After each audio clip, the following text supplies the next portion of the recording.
He stood in the lobby, overlooked like a shadow, his polished black shoes silent against the marble floor, his posture tall, composed yet invisible.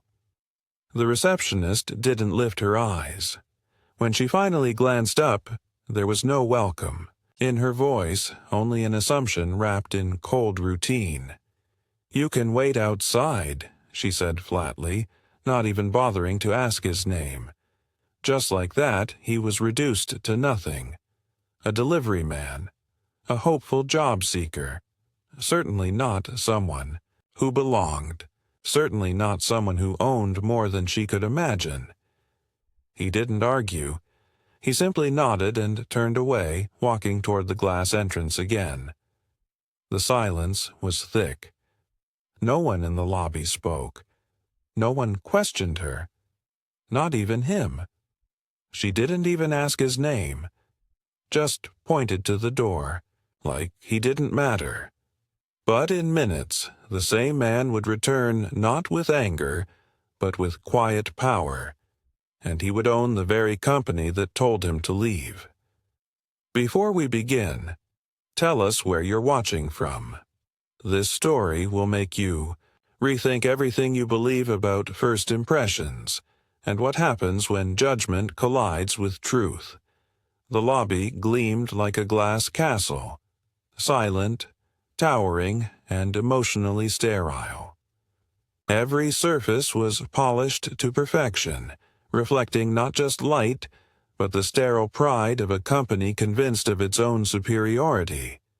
The air was still, humming faintly with the quiet rhythm of keyboards and heels striking tile floors in the distance.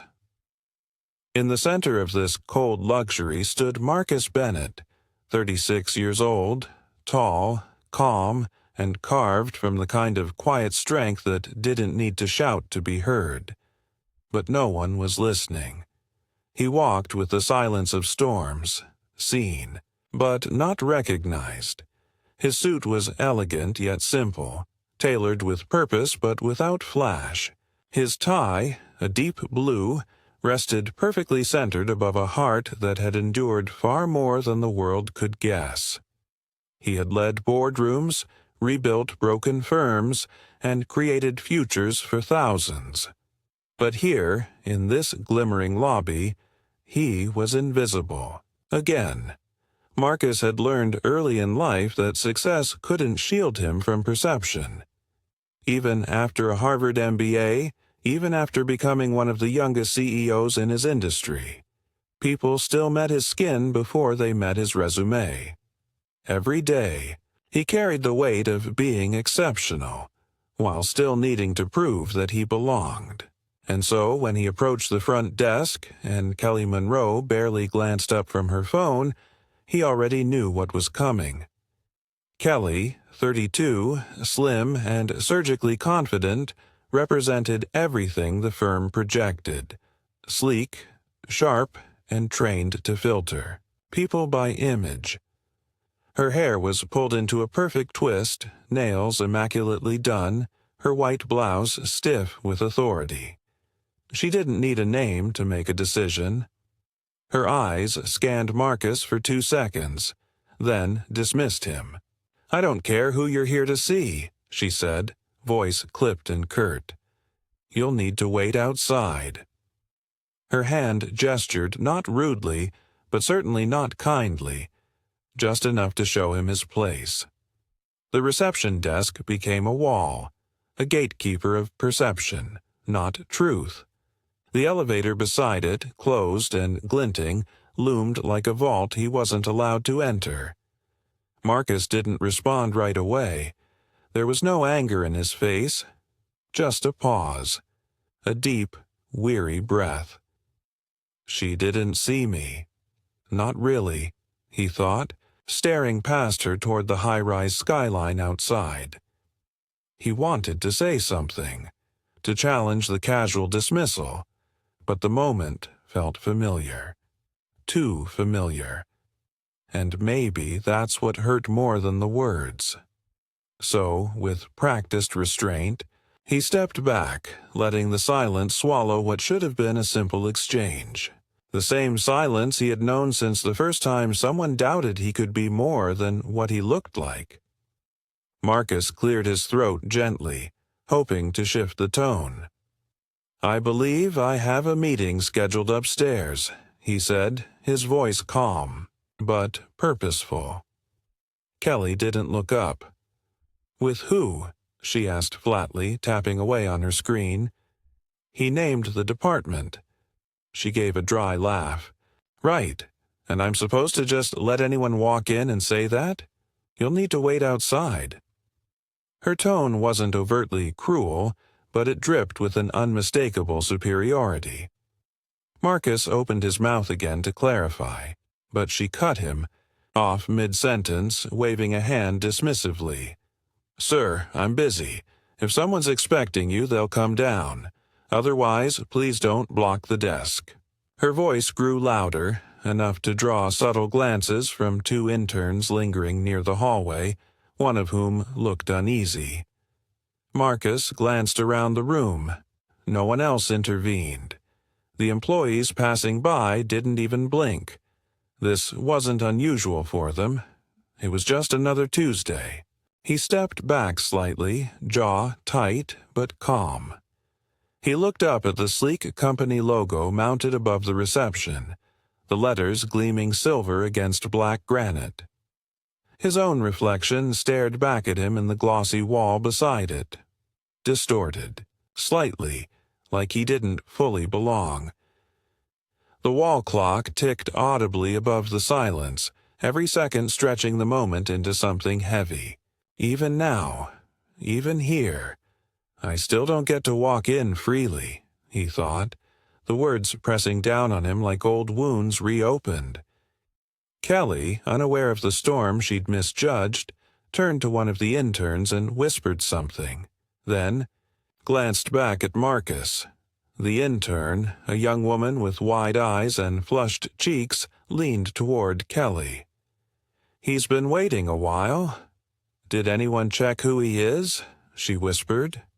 Kelly scoffed. "He's no one. If he was important, he'd be up there already," she said with a shrug, loud enough for Marcus to hear. The words didn't sting like they once would have. They just confirmed what he already knew. The assumptions always came first. Still, he said nothing. He sat down on the edge of a small leather bench near the windows. His phone remained in his pocket. He didn't reach for it. He simply stared outward at the traffic below, at the people moving with purpose, unaware of the quiet storm rising on the 19th floor. His silence wasn't weakness. It was intentional. It was the kind of restraint forged through years of understanding, the cost of speaking too soon, too loud, too boldly in rooms that had already made up their minds. Then, without warning, the elevator chimed. The doors slid open and out stepped a tall man in a tailored suit, eyes scanning the lobby until they landed on Marcus. His face went white. "Mr. Bennett?" he said, his voice cracking with panic. I didn't realize you'd arrived." The words echoed across the marble like a dropped glass. Kelly turned slowly, confusion tightening into a knot in her throat. The room stilled, and in that breathless pause, everything began to unravel. The elevator ride up was silent, but the air around Marcus felt electric. The manager, who had rushed to retrieve him, stood 3 paces back, swallowing hard, his hands trembling as he held open the glass doors to the executive floor. As Marcus stepped out, the hush that fell over the boardroom was immediate. Conversations cut mid-sentence. Coffee cups paused mid-sip. One by one, the executives around the massive mahogany table stood up, unsure whether to greet him or apologize. The room, with its panoramic windows overlooking the city skyline, suddenly felt much smaller, less like a place of power and more like a spotlight stage. Marcus walked in slowly, his presence heavy, not loud. He carried no entourage, no laptop, no briefcase, just presence. He stood tall, not with fury, but with the quiet weight of truth. The skyline beyond the windows shimmered in the midday sun, and for a moment it reflected a future waiting to be rewritten. Behind him, the man who had retrieved him gestured for someone at the door. A few seconds later, Kelly Monroe was ushered in. She looked confused, her steps hesitant. Her eyes darted around the room, then landed on Marcus at the head of the table, and something inside her seemed to break. Her face drained like water from shattered glass. Her lips parted as if to speak, but nothing came out. Her hands twitched nervously at her sides, one still clutching her phone, the other gripping the edge of her blazer as if it could hold her up. She glanced at the executives, then back at Marcus, unable to place the man she had dismissed just moments ago into the chair he now stood beside. He didn't need to look at her. His stillness did enough. "I wasn't late," Marcus said, his voice calm but carrying through the room like a quiet wave. "I was overlooked." A ripple went through the boardroom. Some lowered their eyes.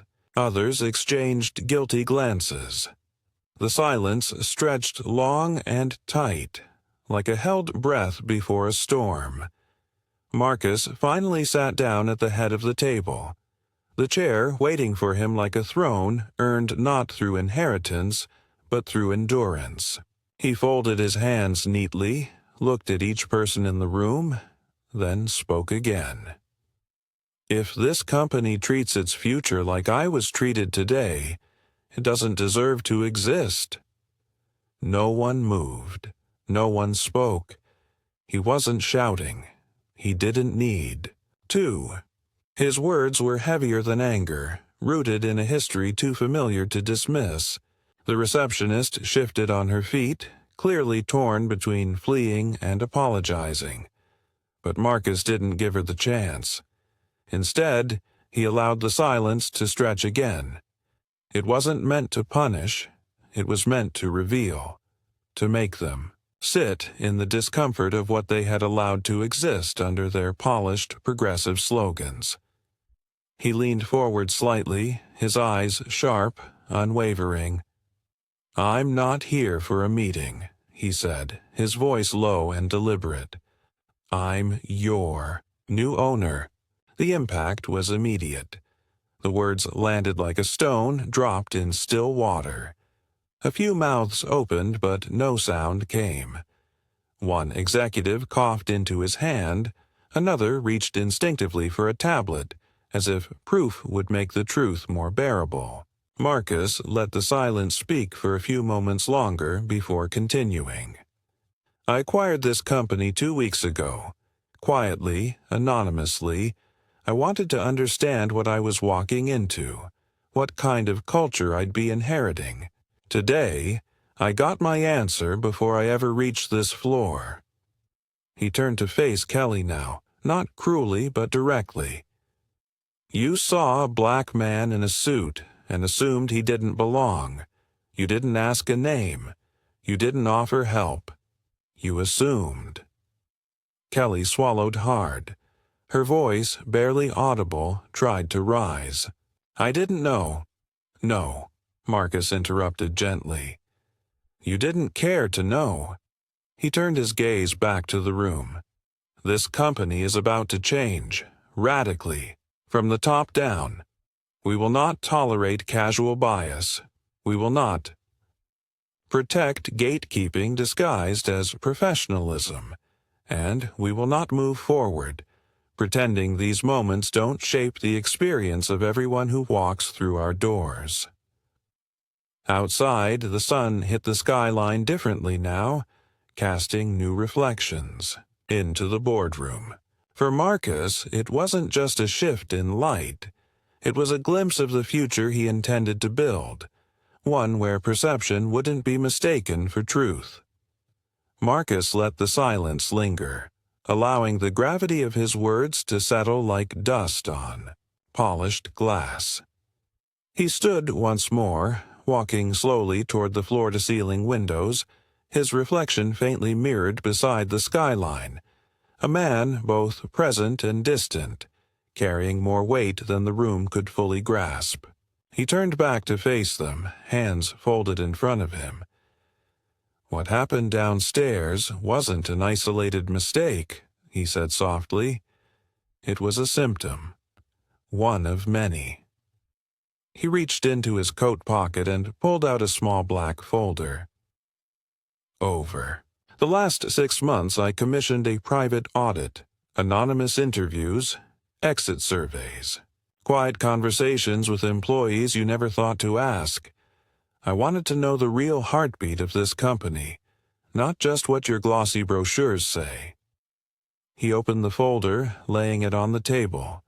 Pages upon pages of complaints, patterns of bias in hiring, reports of racial stereotyping during interviews, promotions delayed or denied without merit. None of this is new. None of this was a surprise. What was surprising, he said, pausing, was how comfortable leadership had become in defending the silence. The board members shifted uneasily. One executive looked visibly flushed. Another picked at the edge of his tablet case. No one denied it. No one could. The truth was laid bare, not in numbers but in the pain those numbers represented. Kelly, still standing near the door, finally found her voice, though it came out barely above a whisper. I didn't know." The words trembled out of her like a confession, stripped of the sharpness she once carried so easily. She looked smaller now, not because he had diminished her, but because the truth had peeled back the image she wore like armor. Marcus turned to her, his gaze steady but not cruel. "You didn't ask," he replied.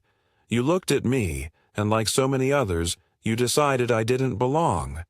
And if that's how you treat the person who owns this building, I can only imagine how you've treated those with no title at all." He didn't raise his voice. He didn't need to. His words carved deeper than anger ever could. The room felt colder now, not because of him, but because of what they had built and defended. Every choice, every silence, every assumption. They were all bricks in a structure that looked modern, on the outside but was rotting quietly at its core. Kelly's shoulders sagged. She no longer clutched her phone. Her arms hung at her sides, defenseless. "I didn't mean—" she started, but Marcus gently held up a hand. "I'm not here to shame you, Miss Monroe. I'm here to change the air in this room, to make sure that no one else ever feels the way I did walking into this building."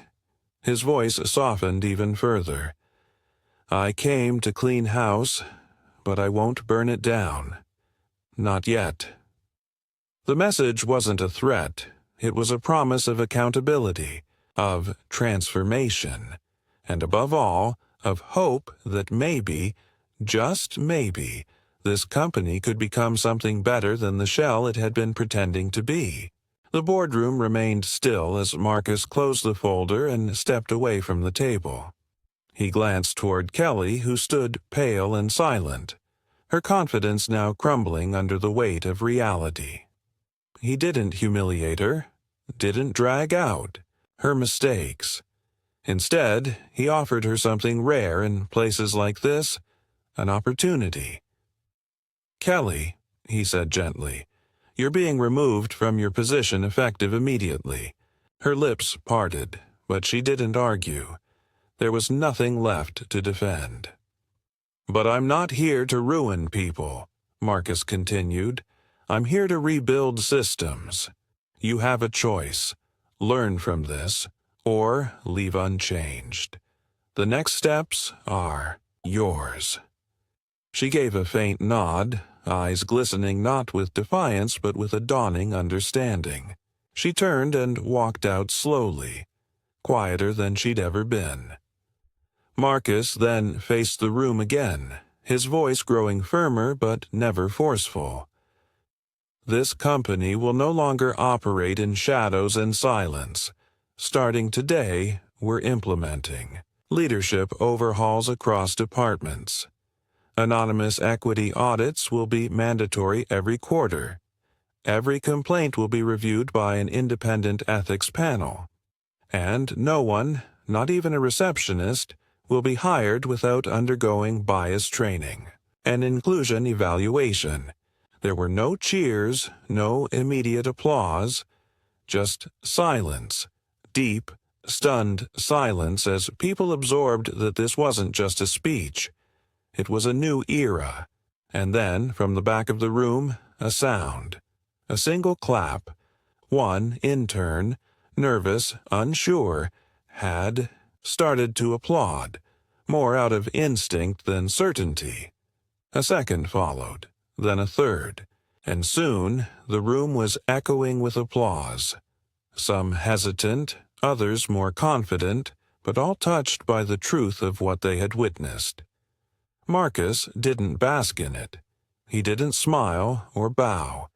He simply nodded and said, "Change doesn't start with applause. It starts with courage." The words settled over the room like a challenge. Outside, the lights in the building flickered softly, motion sensors activating as the meeting ended, as if the building itself had taken a breath and rebooted. The symbolism wasn't lost on anyone. This wasn't just an operational shift, it was a spiritual one. A company resetting itself from the core outward. As people filed out, hushed and thoughtful, one board member lingered behind and asked, "Why didn't you reveal yourself sooner?" Marcus looked at him, calm and unwavering. "Because how you treat people when no one's watching," he said, "tells me who you really are."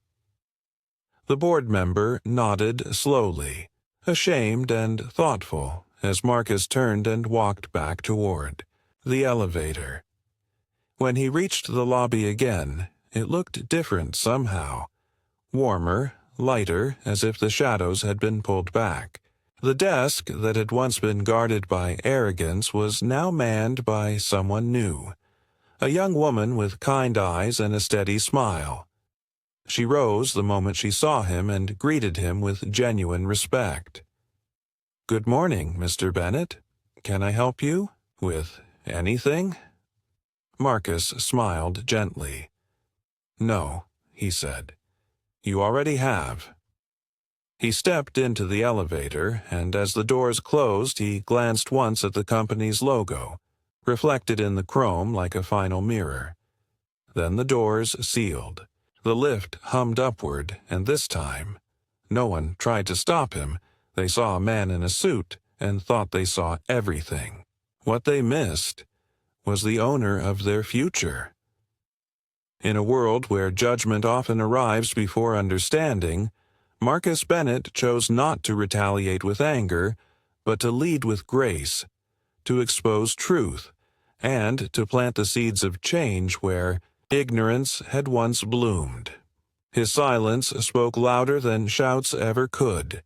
His restraint became revolution. And in doing so, he reminded every person watching that sometimes the greatest power lies not in proving someone wrong, but in letting the truth unfold until it can no longer be denied. Have you ever been judged for how you look? What would you do if you were in Marcus's shoes? Would you walk away, or would you rise to change the very ground you stood on? If this story made you think, share it with someone who needs to hear it. And if you believe in dignity over judgment, stick with us. More stories like this are coming. Stories that cut through silence and speak to the power of truth. Thanks for watching. See you in the next story that speaks truth louder than appearances ever could.